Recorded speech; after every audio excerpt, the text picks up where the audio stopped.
History tells the story of the world and of our lives. Sometimes that history goes bump in the night.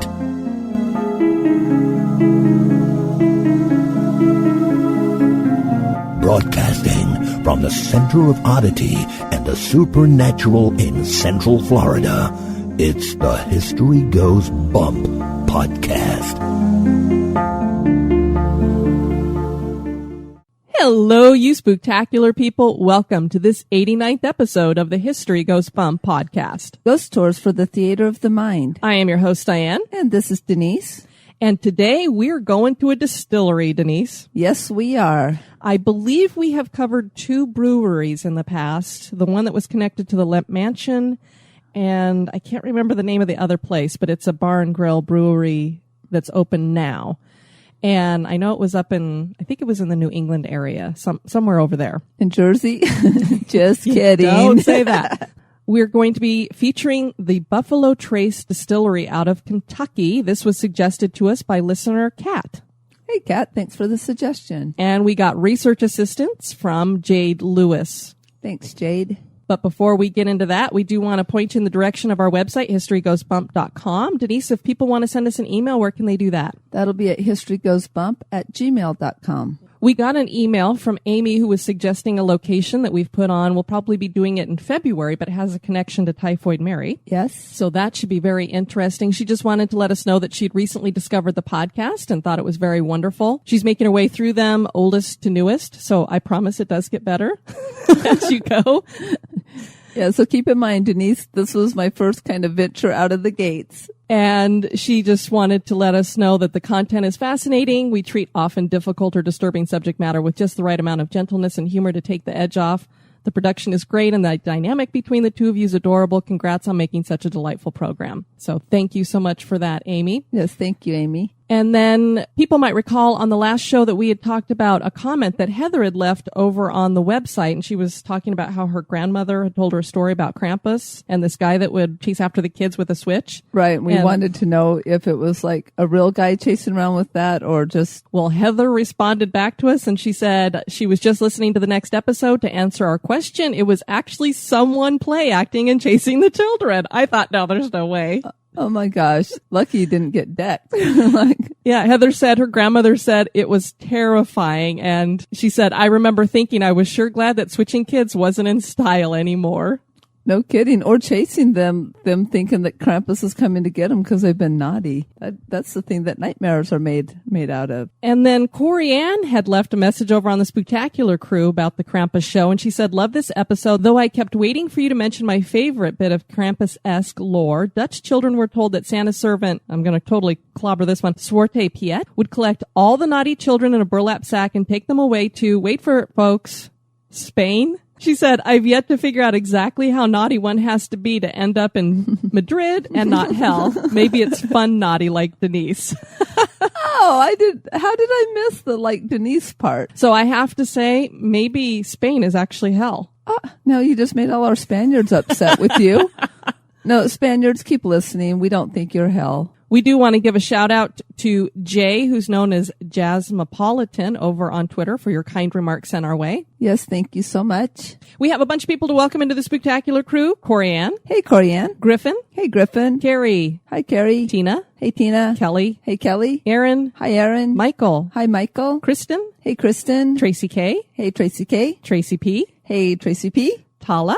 Hey, Tala. Nisa. Hi, Nisa. Beth. Hey, Beth. And Terry with an IE. And Terry with an IE. Welcome to the crew. And of course, we've gotten some more reviews over at iTunes, and we have so many that if you don't get heard on this podcast, you'll probably be heard on the next one. We're going to start with the ones that aren't 5-star. As we always do. Let's work our way up from 2-star. This is from Serenity Almera. I really wanted to like this podcast. The topics are definitely interesting. However, the execution is poor. The introductions are far too long. One episode didn't get out of intro for 7 minutes and 55 seconds. And the podcast segments feature some of the most distracting and out-of-place music I've heard. The sound quality falters, and unfortunately the inflection and tone of the narrators don't fit the subject matter, and again completely distracts from the content. It just doesn't work. The only upside is I know they read iTunes reviews because they read them on air every episode, another unnecessary segment of their show. Well, thank you for your comments, Serenity. Yeah, thank you, Serenity. And we have 3 stars from Kaidiana, I guess. I really want to like this podcast. Kind of started the same way as the other one. The content is great, interesting topics, well researched. Unfortunately, the production leaves a lot to be desired. Audio is poor. And it would be much better if the host could be a bit more expressive in reading their scripts. Also, even though I suppose some people like this, I really do not care for all the chit-chat and reading of online reviews of the podcast. That's just me.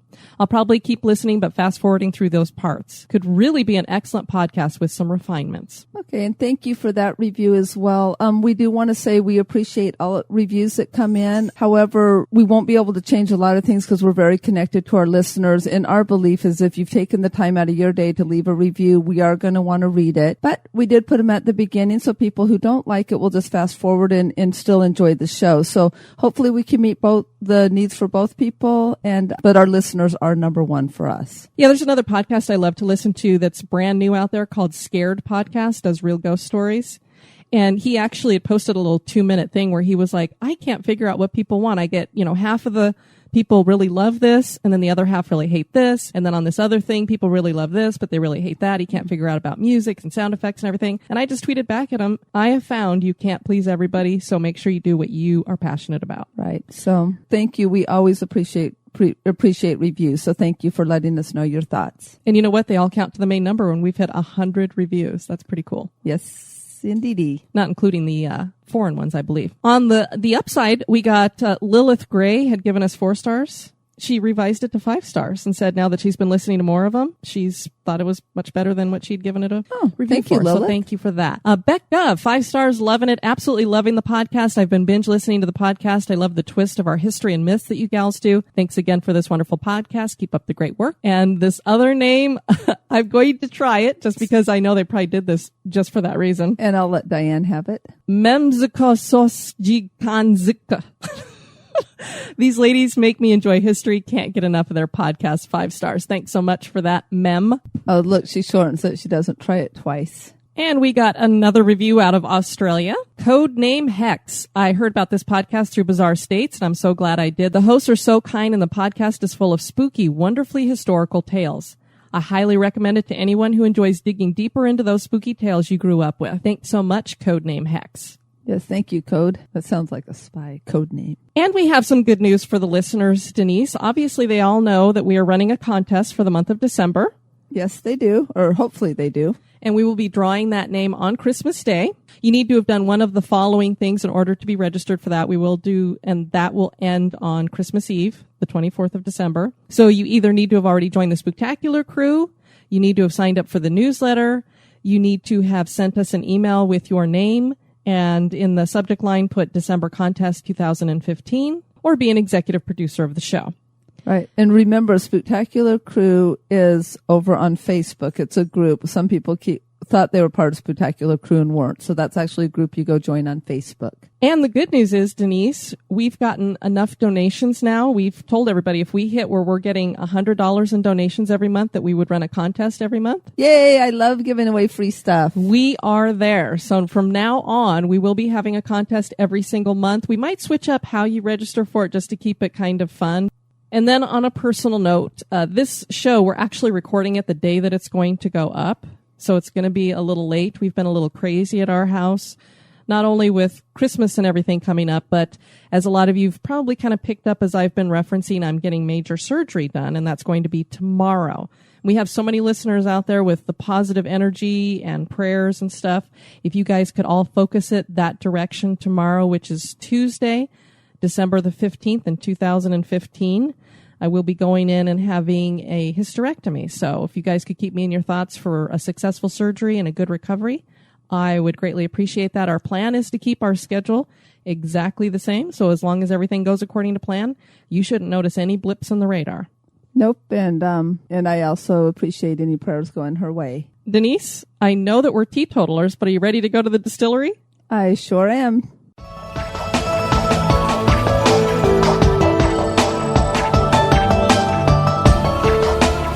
Become an executive producer of the History Goes Bump podcast for as little as $1 a month. For $5 a month, you can access exclusive content like the Haunted True Crime Bonus Cast. And for $10 and above a month, you get all that plus awesome History Goes Bump gear. Check out patreon.com/historygoesbump for more information. Or you can give us a one-time donation by clicking the donate button at historygoesbump.com.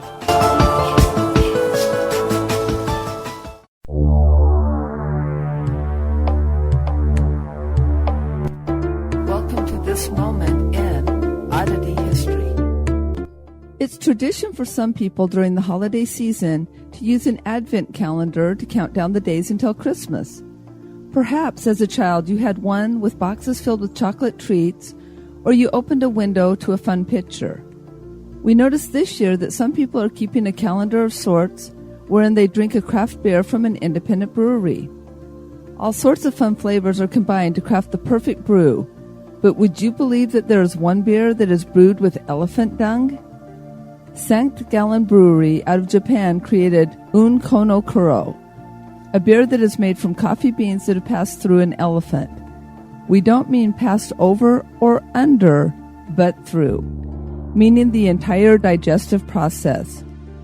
The beans are, harvested from the steaming pile of elephant poop and rinsed off.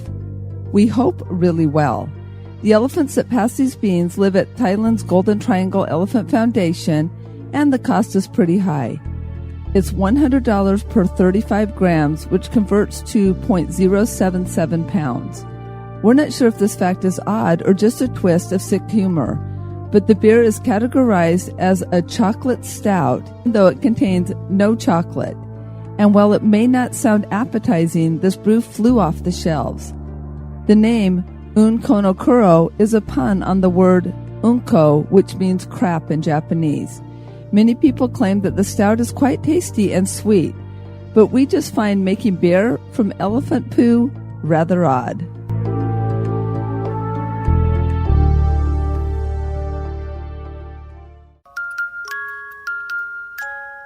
Are you afraid of the dark? That's just silly. What you should be afraid of is the thing that watches you sleep. This day in history. This Day in History is by April Rogers Crick. On this day, December 14th in 1900, German-born physicist Max Planck published his groundbreaking study on the effects of radiation on black body substances, and the quantum theory of modern physics was born. Max Planck was born into a traditional intellectual family. His great-grandfather, grandfather, and father were all college professors. During his elementary and secondary education, he studied astronomy and mechanics. He also was taught the principle of conservation of energy. He graduated early at the age of 17. Wanting to continue his education and study physics, he enrolled at the University of Munich. Under the tutelage of Philipp von Jolly, a professor of physics, he began his studies. Jolly first advised him against going into physics, saying, quote, "In this field, almost everything is already discovered, and all that remains is to fill a few holes," end quote. After graduating from the University of Munich with honors, Planck became an educational lecturer. In 1894, he was commissioned by electric companies to create maximum light from light bulbs with minimum energy. This commission is what first turned his attention to the problem of black body radiation, which in turn led him to his discovery of quantum theory. He shocked the science world by showing that atoms emit or absorb energy in bundles or quanta, not in continuous streams as taught by Newtonian physics.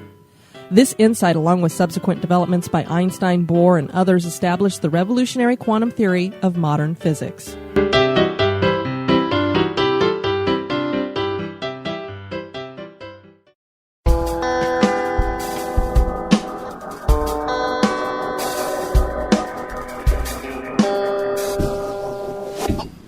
Hey, this is Christopher.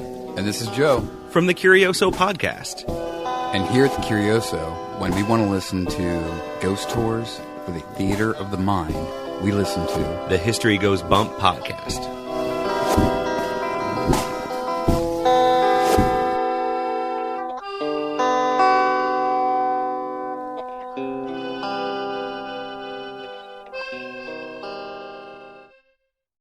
Buffalo Trace Distillery is the oldest continuously operating distillery in America. Herds of buffalo once thundered across this area of Kentucky, where the distillery stands, and they carved a path which is called a trace. This particular trace is called the Great Buffalo Trace, and it led to the banks of the Kentucky River and gave the distillery its name. Some of the finest Kentucky bourbon is made here. But there are more than just the drinkable spirits at this location. The kind of spirits that leads to tales of ghosts can be found here as well. Join us as we explore the history and the hauntings of the Buffalo Trace Distillery. Many explorers traveled through this area, including the likes of Daniel Boone in 1771. These explorers were following the traces left by the buffalo. A ford is a natural area in water that is shallow enough to easily cross. One such ford on the Kentucky River was being used by European pioneers for making salt. Native Americans attacked the group there and killed a pioneer named Stephen Frank. After that, this crossing on the Kentucky River became known as Frank's Ford in honor of the slain man. Later, the name would be changed to Frankfort, and that city is now the capital of Kentucky. In 1786, James Wilkinson purchased 260 acres north of the Kentucky River, and this became the heart of Frankfort. James Wilkinson served in the Continental Army during the Revolutionary War. One of his endeavors was serving under Nathanael Greene during the Siege of Boston. General Gates sent him to Congress with the details of the Battle of Saratoga, and he added his own tale of bravery when he finally showed up to Congress. It wasn't the truth, but they promoted him past many senior ranks who were furious. Wilkinson also joined with the Conway Cable, which was a plot to replace George Washington as commander-in-chief with General Gates. Gates asked him to resign. Wilkinson was not done with controversy, however. In 1787, he declared loyalty to the King of Spain while in New Orleans to improve his commercial enterprises with the state of Kentucky. He worked to get separation for Kentucky from Virginia as well.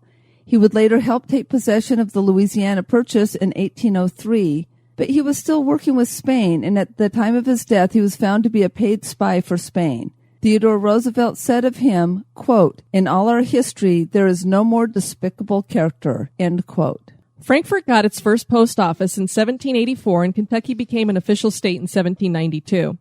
Frankfort became the home of several bourbon distilleries. In 1773, the McAfee brothers surveyed the crossing at the Kentucky River, and then in 1775, another set of brothers, Hancock and Willis Lee, founded a settlement and called it Leestown. As the settlement grew, many found that the abundant limestone spring water and fertile bottom loam was perfect for growing outstanding grain. This led to the start of distillation and the start of the Kentucky bourbon heritage. A shipping port cropped up here as well for hemp, tobacco, and whiskey. Hancock and Willis Lee started a distillery where the Buffalo Trace Distillery now stands when they founded Leestown. To this day, there is bourbon featuring the name Hancock in tribute to Hancock Lee. The Riverside House was built in 1792 on the property by Commodore Richard Taylor, and it still stands there today. It is the oldest house in Franklin County. The first official distillery was built in 1812 by Harrison Blanton, but had no official name.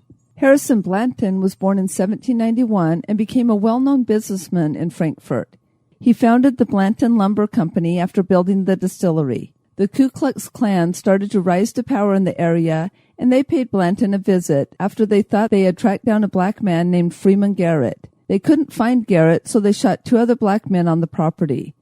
Blanton died shortly after that, but the Blanton Lumber Company stayed in business for 150 years. And a fun fact is back in 1858, whiskey sold for 14 cents a gallon. Can you imagine? That's a cheap drunk. No kidding. In 1870, Edmund H. Taylor bought the distillery and gave it the name Old Fire Copper, which was its first official name. Most people refer to it as the OFC. He used wood fire and copper stills to distill. He also built another distillery at a cost of $70,000, a small fortune at the time. He was the descendant of 2 presidents, James Madison and Zachary Taylor, which is where the Taylor name came from. In 1882, the OFC burned to the ground after being struck by lightning and was quickly rebuilt. George T. Stagg bought the distillery 8 years later. Stagg developed the first ever climate control for distilling whiskey by using steam heating in storage warehouses. He expanded the property, too. Stagg was born in 1835 in Kentucky, but he moved to St. Louis to become a whiskey salesman. He later met up with Taylor, and the two are considered icons in the distillery business. In 1904, the distillery became known as the George T. Stagg Distillery. It held that name for a century.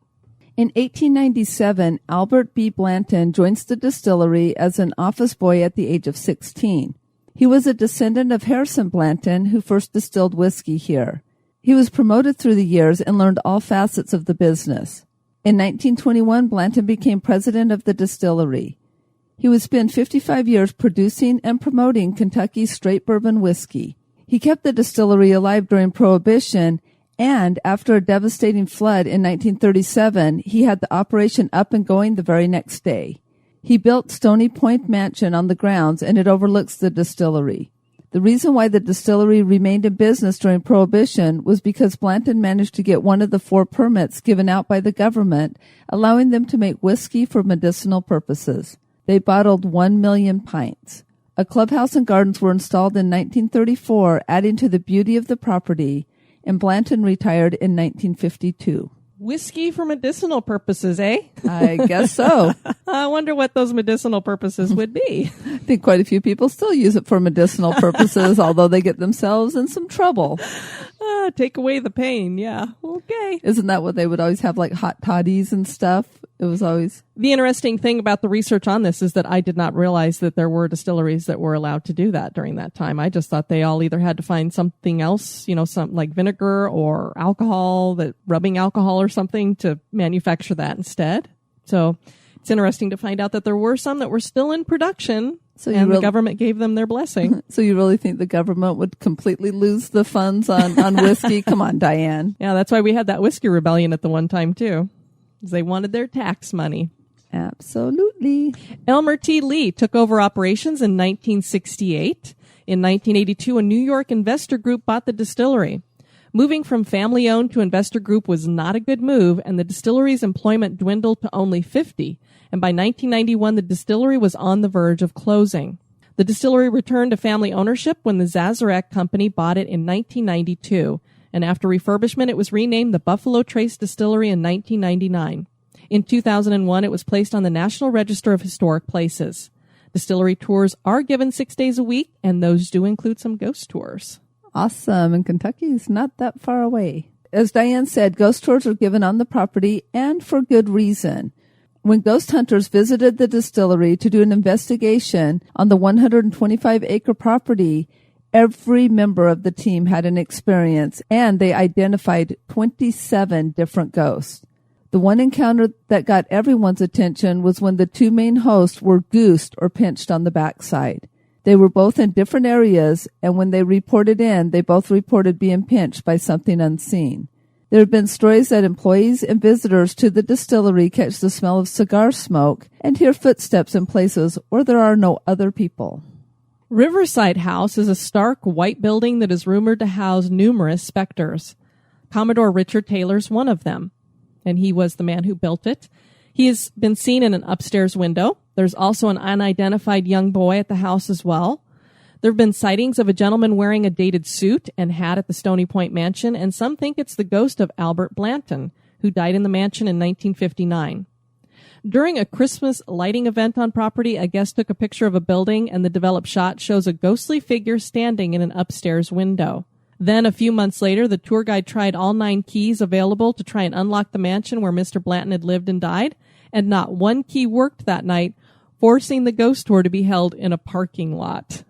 Oh, we have an experience with ghosts and locks. They seem to like those things, which I had no clue until you got locked in the lighthouse. That just amazes me, though, because it's one thing to lock a door or unlock a door, but making it so the keys don't even work. He must just was the ghost standing there holding the lock so it wouldn't turn.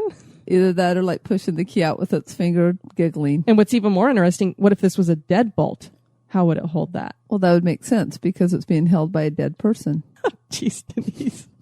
You're going to get coal in your stocking. I'm being good. Blanton's housekeeper, Sarah, is heard humming in the mansion as well. And even in summer, icy chills are felt in the basement. Warehouse C stores spirits of both varieties. A wall was about to collapse one day, and a cry was heard for everyone to get out. The workers ran out just in time. When they got outside, they started asking each other who shouted the warning. None of them had, and none had been aware that the wall was going to collapse. It would seem something unseen gave them a warning. So that's a good ghost there. Yeah, absolutely. The Buffalo Trace Distillery has a long and productive history in Frankfort, Kentucky. Are there really more spirits at the distillery than just what is aging in the barrels? Are the legends of distillation still walking the grounds of the distillery? Is the Buffalo Trace Distillery haunted? That is for you to decide. And in the show notes, we do have a link to the tours that they give at the Buffalo Trace Distillery if you are interested in those. On our next show, we are going to be featuring another type of building that I don't believe we've done before, a schoolhouse. Oh, very cool. This is the Milton Schoolhouse in Missouri, and it was suggested to us by Patrick over at Big Seance podcast, and he actually, his very last podcast he did was featured this location. Oh, excellent. So we're going to be happy to bring that to you guys. We're so glad that you tuned in for this one. Make sure that you're with us on Christmas Eve. If you are not hanging out with family, you can hang out with us in our backyard. And actually, instead of periscoping, we're going to use a new app called Blab. That's BLAB.im. And we will be sending the links out and everything of that nature. It sounded like you're saying blab I am. That must be where they got the name from. I am blabbing. And what we liked about this one is that we can actually use the laptop to do the live streaming, and the chat is a lot more user-friendly. For those of you who've used Periscope, you can type something in and then it disappears after a few seconds, and sometimes the person who's actually hosting the Periscope doesn't even see it, and then other people won't have seen what you've written. And so on this, it has it on the side so that you can see what people have been saying in chat and stuff. So I thought it would be a lot more fun that way. And it's bigger so our 40-plus hosts can read it. Yes. Ooh, I just got a look. Just because I need reading glasses doesn't mean I'm old. I know. We want to thank you guys for tuning in for this one. I have been your host, Diane. And this has been Denise. You take care now. Bye-bye. Executive producers of this episode have been Katie, Levi, Dan, Janice, Stephen, Heather, Dave and Ann, Amy, Tanya, Nicole, Leanna, Jade, April, Laura, Seth, Tracy, Josh, Barbara, Laura, Ashley, Griffin, Roger, and our newest executive producer is Melissa Patacini. Thank you. Societies rise and societies fall. When the time comes, one society steps forward to build a better future. The Wicked Library, Kettle Whistle Radio, Night Story Podcast, Prog Watch, Red Horse Radio, The Lift, History Goes Bump, Listen, The M Writing Podcast, Society 13, Rebuilding society, one podcast at a time. Fan of the show? Subscribe to the show on iTunes, Stitcher, or your favorite podcast catcher. We would greatly appreciate your review at iTunes as well to help the show grow. Thank you.